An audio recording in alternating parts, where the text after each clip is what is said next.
Apple ilk dəfə eyni anda iki ölçüdə smartfon təqdim etdi.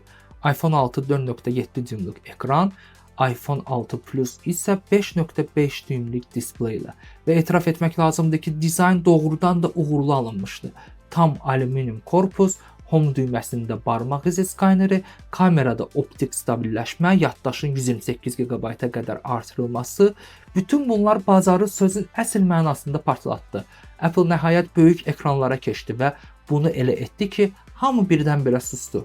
Rəqiblərin fonunda iPhone 6 Plus bahalı bir aksesuar kimi görünürdü. Yeni iPhone-ların yanında solğun qalmayan demək olar ki, yeganə model HTC One M8 idi. Metal korpuslu, güclü xüsusiyyətlərə malik bir telefon. Amma istifadəçilər HTC-ni sadəcə görməzlikdən gəlirdilər. Əvəzində iPhone-lar isti çörək kimi satılırdı. Nəticədə iPhone 6 və iPhone 6 Plus birlikdə tarixin ən çox satılan smartfonları oldular. Təkcə Apple-ın yox, ümumiyyətlə smartfon tarixində ən çox satılan model.